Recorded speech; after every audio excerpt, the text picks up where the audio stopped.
let's quickly move on and see what we have in the problem solving. So what is problem solving? As a project manager, we have to solve a lot of problems, direct problems or indirect problems, and problems come every day. I think this we have touched upon in the previous lessons. So I quickly try to hurry it up.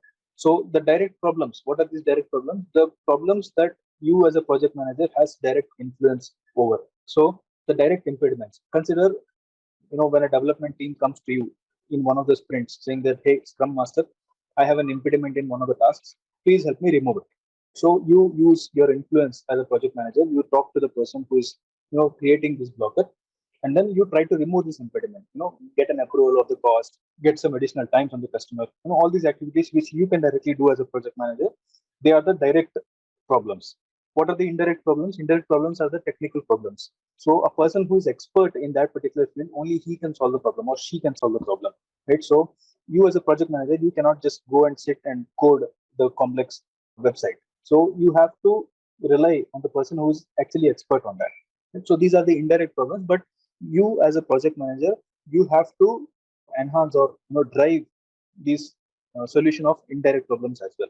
Okay, let's understand this topic in depth. So what happens here is that first we are going to define the problem, and then we'll work on how we can solve a problem, and then how we can detect a problem, prevent a problem, and then what are the effects of the problem, and then we'll touch upon a bit also on the costs involved. The first thing here is the definition of a problem. How we define a problem. I think we talked about the direct problem and the indirect problem. We also differentiate the problem with the level of impact that it has. Right? So whether it is impacting the project at a high level, whether it is impacting the project at a very low level. When we say impact, it could be also to the level of stopping the project. So if a problem comes that is directly related to the regulation or directly related to the safety of a person, or if that is contaminating the closest environment. But so all these are very high impact problems, and it might be very costlier for us to solve. And then the ease of fixation. Right? So we can define or differentiate the problems at the level of ease of fixation, whether it is easy to solve, can we solve it in just one day with using minimum resources. Right? So there are easy problems, there are difficult problems to fix. And then the number of problems, right? So if in case of a mass production, there might be a problem which is seen in most of the production lot. So, or there might be a problem which is just seen in one or two of the parts.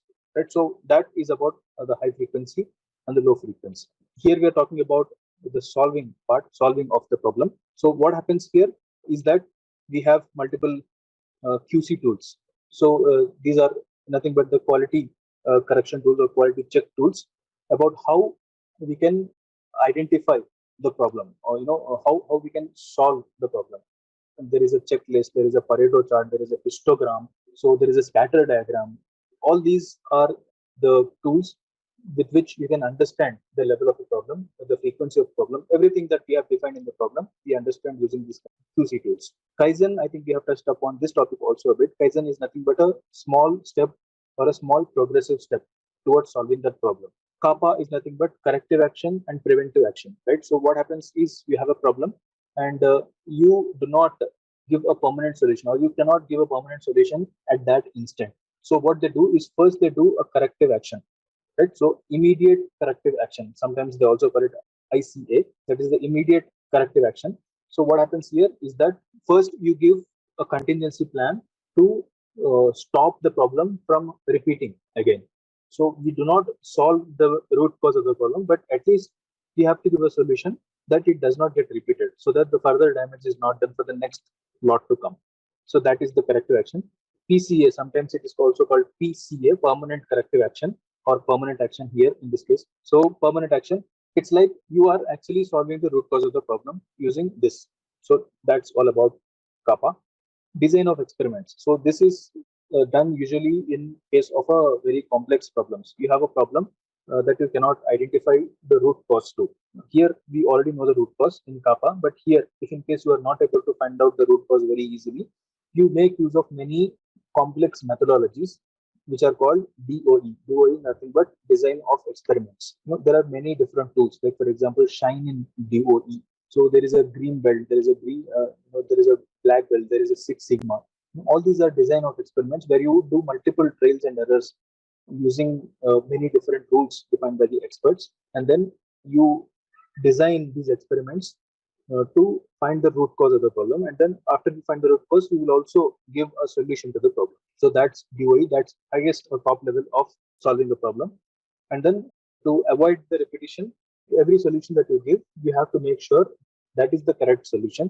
And it happens only when you identify the right root cause. So if in case the problem is getting repeated even after you do the kappa, that means the root cause of the problem was not identified properly.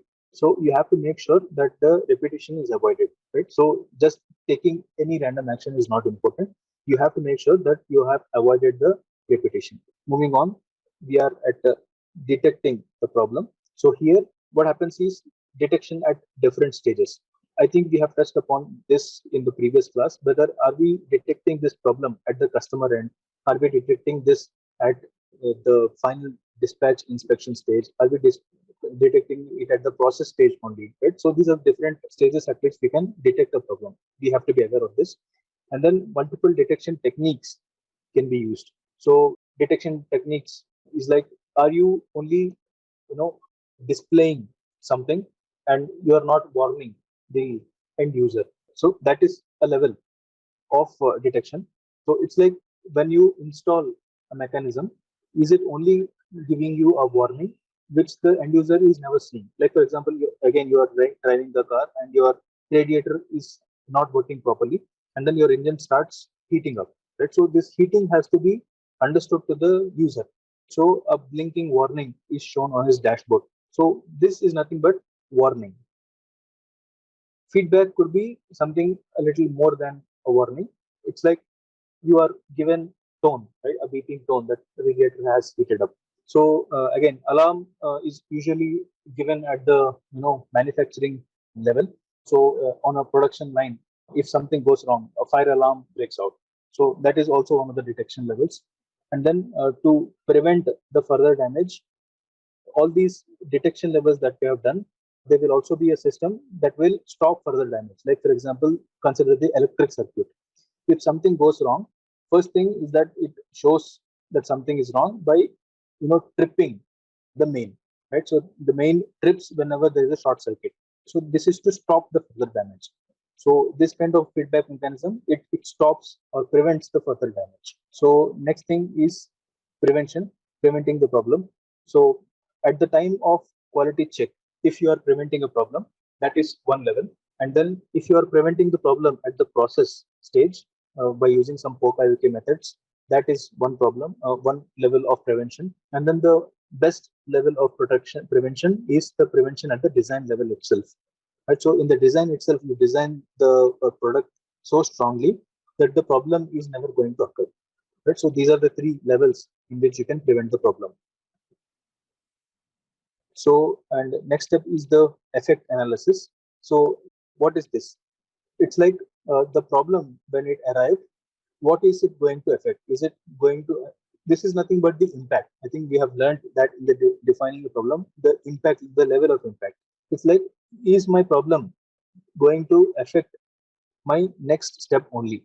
If a problem arises on my production line at one particular stage, is it affecting the complete product or is it only affecting my next process to happen? Like for example, you are bolting two mechanical components, and then the thread of one of the component is not working properly. That means in the next step you cannot bolt it, right? So it is only affecting the next step, and then the next steps to come further, of course. So second level of effect could be the function, right? So if my feature is problematic, is it going to affect my complete performance or not?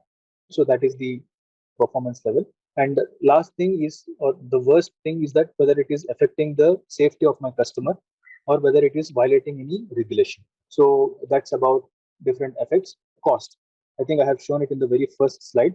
Cost, the cost of problem solving.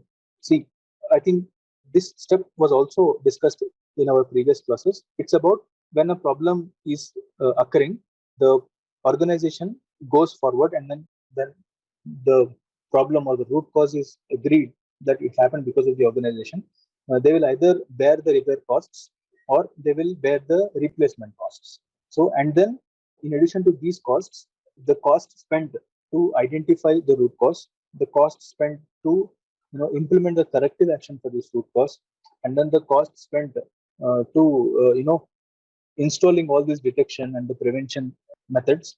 All this is a cost of quality. This cost of quality, this cost of solving the problem is much cheaper than the cost of poor quality. Right. So we discussed about the safety regulations. If in case some safety issue happens, like when you're constructing a bridge, if the bridge is not built safe enough, and if a number of lives are lost because of this, that cost is much worse than the cost of repairing that bridge.